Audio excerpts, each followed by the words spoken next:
Hello students, welcome you all. स्वागत है आप सभी का। हम लोग आज यहाँ पे इस वीडियो में फिफ्थ सेमेस्टर के सिलेबस को डिस्कस करने जा रहे हैं। एक्चुअली सेमेस्टर का जब हम प्रिपरेशन स्टार्ट करते हैं, सेमेस्टर जब आपकी स्टार्ट होती है तो सबसे जरूरी चीज है कि आपको सिलेबस की संपूर्ण जानकारी होनी चाहिए कि आपको सिलेबस में क्या पढ़ना है, कितना पढ़ना है। तो इस वीडियो के माध्यम से हम आपको फिफ्थ सेमेस्टर मैकेनिकल के सारे सिलेबस, सारे सब्जेक्ट्स डिस्कस करेंगे कि हर सब्जेक्ट में आपको क्या क्या पढ़ना है। तो इस वीडियो को अंत तक देखिएगा। चलिए स्टार्ट करते हैं। सबसे पहला सब्जेक्ट जो है वो है आपका हीट ट्रांसफर। सबसे पहला सब्जेक्ट है हीट ट्रांसफर। हीट ट्रांसफर में अगर हम बात करें तो मॉड्यूल 1 में तो आपको पढ़ना है सबसे पहले introduction, three mode of heat transfer, जैसे कंडक्शन क्या है, कन्वेक्शन क्या है, रेडिएशन क्या है, बेसिक बेसिक जानकारी चाहिए इन सब चीजों की। ठीक है। इसके बाद बात करेंगे कि derivation of heat balance equation. ठीक है। हीट बैलेंस इक्वेशन का डेरिवेशन आपको करना है, जो कि आपके सेमेस्टर में पूछे जाते हैं। क्वेश्चन 6 नंबर 7 नंबर के क्वेश्चंस जो है वो आ जाते हैं। Study one dimensional solution for conduction heat transfer in Cartesian coordinate, cylindrical coordinate and spherical geometry. मतलब तीनों कोऑर्डिनेट आपको पढ़ना है, कार्टेशियन कोऑर्डिनेट भी, सिलिंड्रिकल भी और स्फेरिकल भी। इसके बाद अगर हम बात करें concept of conduction and film resistance, ठीक है। इसके बाद आपको पढ़ना है क्रिटिकल रेडियस ऑफ इंसुलेशन, कि इंसुलेशन की रिक्वायरमेंट क्या होती है। ठीक है। क्रिटिकल रेडियस ऑफ इंसुलेशन की बात करेंगे तो सिलेंडर का क्या होता है, स्फीयर का क्या होता है, इस पे बेस्ड न्यूमेरिकल क्वेश्चंस कैसे कैसे पूछे जाते हैं। तो ये सब आपको पढ़ना है इसमें। ठीक है। अगर इसके बाद हम बात करेंगे तो लम्प्ड सिस्टम आपको पढ़ना है। लम्प्ड सिस्टम का मतलब ट्रांजिएंट सिस्टम की बातें करनी है आपको। ठीक है। Lumped system approximation and BART number के बारे में पढ़ना है। ठीक है। इसके बाद आपको फिन्स पढ़ने हैं। इसमें फिन्स के बारे में जानकारी चाहिए कि फिन क्या होता है, कैसा फिन है, कितने टाइप्स के फिन है, कंडीशंस क्या क्या है, ये पढ़ना है आपको। टू डायमेंशनल कंडक्शन सॉल्यूशन है, ठीक है ना, for both steady and unsteady heat transfer. Approximate solution to unsteady conduction heat transfer by use of Heisler chart. आपको इसके बाद हिस्लर चार्ट के बारे में जानना है इसमें। ठीक है।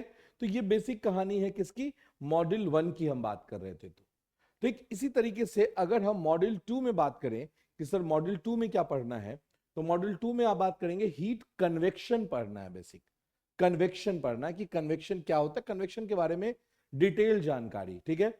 बेसिक इक्वेशन, उसके बाद बाउंड्री लेयर। बाउंड्री लेयर जो आपने एफएम में पढ़ा होगा फोर्थ सेमेस्टर में, उसी बाउंड्री लेयर का ही आपका यहाँ पे भी आपका एक्सप्लेनेशन मिलना है। ठीक है। फोर्स कन्वेक्शन, इसके बाद एक्सटर्नल एंड इंटरनल फ्लो, इसके बाद नेचुरल कन्वेक्शन के बारे में पढ़ना है, natural convection heat transfer parameters. ठीक है। इसके बाद अगर हम बात करेंगे तो आपको यहाँ पे thermal boundary layer, hydrodynamic boundary layer, ठीक है, लैमिनार बाउंड्री लेयर इक्वेशन, इन सब की जानकारी चाहिए होती है। ठीक है। इसके बाद estimating heat transfer rate in laminar and turbulent flow. ठीक है। टर्बुलेंट फ्लो और लैमिनार फ्लो में आपको ये करना है कि भाई हीट ट्रांसफर कितना हो रहा है, कैसे फाइंड आउट करते हैं, ये सभी जानकारी चाहिए। ठीक है ना। इसके बाद बात कर लैमिनार में भी एज वेल एज टर्बुलेंट में भी चाहिए आपको जानकारी। ठीक है। इसके बाद मॉडल 3 की बात करेंगे तो मॉडल 3 में आपको बेसिकली रेडिएशन के बारे में पढ़ना है। रेडिएशन क्या होता है, स्टीफेंस बोल्ट्जमैन लॉ क्या है, ठीक है, ब्लैक बॉडी क्या होता है, ग्रे बॉडी क्या है, ओपेक बॉडी क्या होता है, व्हाइट बॉडी किसे कहते हैं, इन सब की जानकारी चाहिए आपको। ठीक है। इन सब की जानकारी चाहिए। Calculation of radiation heat transfer between surface, ठीक है, using radiative property, radiative property के माध्यम से। ठीक है। इसके बाद आपको व्यू फैक्टर्स के बारे में जानने हैं। ठीक है। और इसके बाद रेडियोसिटी मेथड्स के बारे में जानना है इसमें। ठीक है। ये आपका मॉड्यूल 3 का कंसेप्ट था। मॉड्यूल 4 की अगर बात करेंगे तो आपको पढ़ना है टाइप्स ऑफ हीट एक्सचेंजर। ये जो हीट एक्सचेंजर हैं ये कितने प्रकार के होते हैं। ठीक है। Analysis and design of heat exchanger. ठीक है। एलएमटीडी मेथड, एनटीयू मेथड से आपको हीट एक्सचेंजर को डिजाइन करना सीखना है। ठीक है। इसके बाद अगर मॉड्यूल 5 की बात करेंगे तो आपको boiling and condensation heat transfer, basically convection का ही पार्ट है। पूल बॉइलिंग के बारे में आपको पढ़ना, पूल बॉइलिंग कर्व, मतलब बॉइलिंग कर्व आपको जानना है। मॉड्यूल 6 की बात करेंगे, छोटा सा चैप्टर बने। मॉड्यूल 2 जो आपने देखा था ना कन्वेक्शन, उसी का एक्सटेंडेड पार्ट है यहाँ पे। मॉड्यूल 6 में बात करें तो इंट्रोडक्शन टू मास ट्रांसफर। ठीक है। इसके बाद हीट ट्रांसफर और मास ट्रांसफर में क्या सिमिलरिटीज है आपको ये जानने हैं, ठीक है ना। इसके बाद हम बात करते हैं आपसे फ्लूइड मशीनरी। फ्लूइड मशीनरी में आपको क्या पढ़ना है, अब ये देखिए ध्यान से, ये आपका classification of fluid machinery, fluid machinery की क्लासिफिकेशन की बातें करनी है। इसके बाद बात करेंगे dynamic action of fluid jet, जैसे impact of jet on fix blade and moving blade. Fix blade and moving blade दोनों का कंसेप्ट आपको पढ़ना है with derivation and with numericals, ठीक है। इसके बाद बात पढ़ना है आपको यूलर्स, मॉडल 3 में Euler's fundamental equation and degree of reaction, ठीक है, एंड डिग्री ऑफ रिएक्शन के बारे में। इसके बाद अगर हम बात करें मॉड्यूल 4 की, तो मॉड्यूल 4 में आपको पढ़ना है हाइड्रोलिक टरबाइंस के बारे में, इंट्रोडक्शन, क्लासिफिकेशन, क्या होता है इंपल्स टरबाइन, क्या रिएक्शन टरबाइन, क्या हाई हेड टरबाइन, क्या लो हेड टरबाइन, इन सब की जान, एफिशिएंसी कैसे कैलकुलेट करते हैं, पावर कैसे कैलकुलेट करते हैं, ये सब चीजें जानना आपको, टरबाइन की स्पीड को गवर्न कैसे करते हैं, ये सब आपको जानना है इस मॉड्यूल के अंतर्गत। मॉड्यूल 5 की अगर बात करेंगे तो इसमें आपको स्पेसिफिक क्वांटिटी, यूनिट क्वांटिटी के बारे में बात करना है, सिमिलरिटीज, मॉडल एंड प्रोटोटाइप में सिमिलरिटीज स्टैब्लिश करना सीखना है, ठीक है। इसके बाद अगर मॉडल 6 की बात करेंगे तो आपको पढ़ना है पॉजिटिव डिस्प्लेसमेंट पंप। क्या है आपका रेसिप्रोकेटिंग, वैसे रोटरी भी होता है, रेसिप्रोकेटिंग भी होता है, आपके सिलेबस में मेंशन कर रखा है रेसिप्रोकेटिंग पंप, ठीक है। इसके वर्किंग प्रिंसिपल, क्लासिफिकेशन, स्लिप क्या होता है, इंडिकेटर डायग्राम क्या है। इसके बाद बात करना है effect of friction and acceleration, friction और एक्सेलरेशन का क्या प्रभाव पड़ता है, ठीक है। Theory of air vessel, air vessel क्या है, एयर वेसल के फंक्शंस क्या क्या है। उसके बाद आपको कैरेक्टरिस्टिक डायग्राम देखना है, main characteristic curve and operating characteristic curve, इनकी बातें करनी है आपको, ठीक है। इसके बाद मॉड्यूल 7 की बात करेंगे तो मॉड्यूल 7 में आपको रोटोडायनामिक पंप है, जो बेसिकली सेंट्रीफ्यूगल पंप है। सेंट्रीफ्यूगल पंप के मेन पार्ट्स कौन से होते हैं, सेंट्रीफ्यूगल पंप को सीरीज कॉम्बिनेशन और पैरेलल कॉम्बिनेशन क्या होता है, ठीक है। Effect of shape of blade, अगर ब्लेड के शेप का क्या अफेक्ट पड़ता है, क्या असर आता है स्पेसिफिक स्पीड पे, ये जानना है आपको, ठीक है। हीट, पावर एंड एफिशिएंसी पे, ठीक है। इसके बाद आपका मिनिमम स्टार्टिंग स्पीड के बारे में जानना है कि मिनिमम स्टार्टिंग स्पीड क्या रिक्वायर्ड है, ठीक है। और इसके बाद आपको रेसिप्रोकेटिंग पंप और सेंट्रीफ्यूगल पंप में कंपैरिजन करना है। ये आपका होल सिलेबस एनालिसिस हुआ किसके, फ्लूइड मशीनरी की बात करें तो। इसके बाद अगर हम बात करते हैं आपसे मैन्युफैक्चरिंग प्रोसेस, मैन्युफैक्चरिंग प्रोसेस में अगर हम बात करें तो आपको कन्वेंशनल मैन्युफैक्चरिंग प्रोसेस देखना है, जिसमें आपका कास्टिंग एंड मोल्डिंग की बात करते हैं, ठीक है, जिसमें आपका मेटल कास्टिंग, प्रोसेसिंग, इन सब की बातें आपको करनी है, ठीक है। मॉड्यूल 2 में बात करेंगे तो bulk and seat metal forming के बारे में, प्लास्टिक डिफॉर्मेशन के बारे में, यील्ड क्राइटेरिया के बारे में पढ़ना है, hot and cold working process के बारे में जानना है, लोड एस्टिमेशन जानना है, किसके लिए, बल्क फॉर्मिंग के लिए, forging, rolling, extrusion, drawing and sheet forming के लिए, ठीक है। इसके बाद अगर हम बात करते हैं नेक्स्ट मॉड्यूल 3 में, तो आपका सिलेबस है मेटल कटिंग, जिसमें आपको single point cutting tool as well as multi point cutting tool दोनों ही पढ़ने हैं, ठीक है। सिंगल पॉइंट एंड एंड अगर बात करें मल्टी पॉइंट की बात करें नहीं, जिसमें आपको ऑर्थोगोनल कटिंग पढ़ना है, ठीक है, डिफरेंट डिफरेंट व्यूज देखने हैं उसके। इसके बाद अगर हम बात करेंगे कि चिप फॉर्मेशन कैसा होता है, कैसे चिप फॉर्म होता है, ठीक है, चिप का एडवांटेज क्या है, डिसएडवांटेज क्या है, ये सब चीजें आपको इसमें देखना है। फिर tool wear and tool life की कहानी देखनी है। इसके बाद सरफेस फिनिशिंग, ठीक है, सरफेस फिनिशिंग में जाना है, कटिंग टूल मटेरियल्स, कौन सा मटेरियल यूज करते हैं।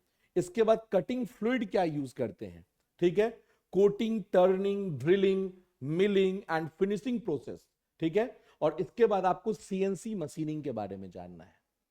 मॉड्यूल 4 में अगर हम बात करें तो ज्वाइनिंग फास्टनिंग प्रोसेस है, ठीक है, ठीक है, ज्वाइनिंग प्रोसेस की बात करते हैं, वो आपको देखना है, ठीक है। Physics of welding, brazing, soldering, ये सब क्या चीजें हैं ये आपको बताया जाएगा, ठीक है। Design consideration in welding, welding design कैसे क्या क्या कंसिडरेशन लिया जाता है, ठीक है। Solid and liquid state joining process क्या है।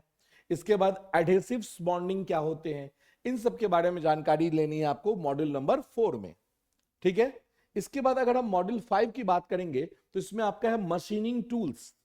मशीनिंग टूल्स के बारे में आपको जानना है, ठीक है ना। मशीनिंग टूल में क्या, जैसे लेथ है, लेथ की बात करना है, ठीक है। इसके बाद टूल लेआउट, जैसे सेपर है, स्लॉटेड प्लानर है, ठीक है, ड्रिलिंग है, बोरिंग है, रैमिंग है, ठीक है, ज्योमेट्री ऑफ ट्विस्ट ड्रिल है, ग्राइंडिंग है, ग्राइंडिंग व्हील के बारे में जानना है, एब्रेसिव्स के बारे में, कटिंग एक्शन के बारे में, इन सब की जानकारी चाहिए आपको इस मॉडल के अंतर्गत, जिसमें मशीन टूल जो है वो मेन हेडिंग डाला हुआ है आपका, ठीक है। इसके बाद अगर हम बात करते हैं तो आपका है काइनेमेटिक्स ऑफ मैकेनिक्स, मशीन की बात करते हैं, ठीक है ना, कॉम की बात करते हैं इसमें, ठीक है। इसमें क्या है आपका क्लासिफिकेशन ऑफ मैकेनिज्म, मैकेनिज्म क्या होता है इसके बारे में जानना है, basic kinematics concept and definition, degree of freedom क्या है, ठीक है, ग्रासॉफ लॉ क्या है, ठीक है। इसके बाद इन्वर्जन ऑफ मैकेनिज्म के बारे में आपको जानना है, 4 बार चेन मैकेनिज्म के बारे में एंड स्लाइडर क्रैंक मैकेनिज्म के बारे में, ठीक है। इसके बाद अगर मॉड्यूल 2 की बात करेंगे तो इसमें kinematic analysis of plane mechanism के बारे में जानना है आपको, ठीक है ना। Displacement, velocity and acceleration analysis simple mechanism के लिए, ग्राफिकल वेलोसिटी एनालिसिस जानना है यूजिंग आई सेंटर, ठीक है। इसके बाद kinematic analysis of simple mechanism, slider crank mechanism के बारे में जानना है। इसके बाद डायनामिक कॉइल्स के कंपोनेंट के बारे में, कोरिलेसिस एक्सेलरेशन क्या होता है, ये बातें आपको जाननी है मॉडल नंबर 2 में, ठीक है। इसके बाद अगर हम बात करते हैं मॉडल नंबर 3 की, तो मॉडल नंबर 3 में आपको बेल्ट ड्राइव के बारे में जानना है, क्लचेस के बारे में जानना है, सोर्स ब्रेक के बारे में जानना है, बैंड एंड ब्लॉक ब्रेक के बारे में जानना है। मॉडल 5 जो है वो गियर से रिलेटेड है, गियर के बेसिक टर्म्स क्या है, ठीक है, involute gear and cycloidal gear profile क्या होता है, ठीक है। इसके बाद गियर पैरामीटर्स क्या है, फंडामेंटल लॉ ऑफ गियरिंग क्या है, spur gear, contact ratio, interference, ठीक है, अंडरकटिंग, गियर ट्रेन एनालिसिस के बारे में जानना है, ठीक है, सिंपल, कंपाउंडेड, रिवर्टेड, सब के बारे में आपको इस मॉड्यूल में जानकारी दी जाएगी। मॉड्यूल 5 की अगर बात करेंगे तो इसमें आपको रोटेटिंग मशीन के बैलेंसिंग की बात करनी है कि रोटेटिंग मशीन को बैलेंस कैसे किया जाता है, ठीक है, रोटेटिंग मशीन को बैलेंस करने का क्या तरीका है, ठीक है। इसके बाद अगर मॉडल 6 की बात करेंगे तो इसमें आपको गवर्नर पढ़ना है, जिसमें Watt governor, Porter governor, Proell governor, Hartnell governor है। इसके बाद affect of friction controlling force, इसके बाद आपको पढ़ना governor effort and power, sensitivity के बारे में आपको पढ़ना, आइसोक्रोनिज्म के बारे में पढ़ना है, ठीक है। ये आपका कंप्लीट सिलेबस एनालिसिस है आपके 5th सेमेस्टर मैकेनिकल का, ठीक है। अब बात करते हैं सर इसकी पढ़ाई कैसे करें, कैसे पढ़ना है आपको, क्या क्या एग्जाम में पूछे जाएंगे, कैसे मैक्सिमम मार्क्स हम ला सकते हैं। तो इन सब के लिए क्या है कि इजी प्रैप आपके लिए बैच लेके आया है, उम्मीद बैच, ठीक है। ये आपका डेडिकेटेड लाइव क्लासेस है, इसके रिकॉर्डिंग भी आपको मिलेंगे, recordings of live classes, PDF notes मिलेंगे, मोस्ट एक्सपेक्टेड क्वेश्चंस करवाए जाएंगे कि सेमेस्टर में कैसे कैसे क्वेश्चंस पूछे जाने के चांसेस हैं, ठीक है। इसके बाद प्रीवियस ईयर क्वेश्चन करवाए जाएंगे, पीवाईक्यू। इसके बाद आपको कंप्लीट थ्योरी और न्यूमेरिकल क्लासेस हैं, ये कंप्लीट थ्योरी करवाया जाएगा, जहां डेरिवेशन है वहां डेरिवेशन करवाए जाएंगे, सारे न्यूमेरिकल्स करवाए जाएंगे, ठीक है, और रेगुलर डाउट सेशन क्लासेस होंगे, ठीक है। इस बैच की अगर बात करें तो ये बैच जो लाइव क्लास है वो 5 मार्च से स्टार्ट हो रहा है, 5 मार्च से ये बैच जो है स्टार्ट हो जाएगा। बीटेक 5th सेमेस्टर के लिए बात करें तो ऑफर फी जो है वो है 1499 रुपए, वैसे 2999 रुपए का कोर्स है, लेकिन अभी बैच स्टार्ट होने वाला है, इसी कारण से मीन्स पहले कुछ स्टूडेंट्स के लिए जो है वो आपके 1499 रुपए फीस रहेंगे। तो जितनी जल्दी हो सके आप रजिस्ट्रेशन कर ले। अगर आप 5th प्लस 6th का कॉम्बो बैच लेना चाह रहे हैं तो ये 5000 का बैच आपको 2499 में पड़ेगा। आपको करना क्या है, प्ले स्टोर में जाइए, इजी प्रैप का ऐप डाउनलोड कीजिए और स्टोर में जाके सर्च कीजिए उम्मीद बैच, वहां पे आपका सारे बैचेस आएंगे। आप या तो 5th या 5th प्लस 6th, आपको जो भी बैच लेना है आप सिलेक्ट करके परचेस कर सकते हैं। फिर भी हो सकता है कोई डाउट आ जाए, कुछ समझ में ना आ रहा हो, तो मेरा हमारा हेल्पलाइन नंबर है 7014639318। ये हेल्पलाइन नंबर है जिसपे आप कभी भी किसी भी टाइम कॉल कर सकते हैं, कोई दिक्कत वाली बात नहीं है, आपको रिस्पॉन्ड मिलेगा, आपको प्रॉपर गाइडेंस मिलेगा, ठीक है। तो उम्मीद करते हैं कि ये वीडियो सिलेबस आपको समझ में आया होगा और इस बैच के बारे में मैंने जो बताया है, इस बैच की यूजफुलनेस आपको पता चली होगी, ठीक है। तो जल्दी से जल्दी इनरोल कीजिए इस बैच में, मिलते हैं फिर आपसे, तब तक के लिए thank you and all the best.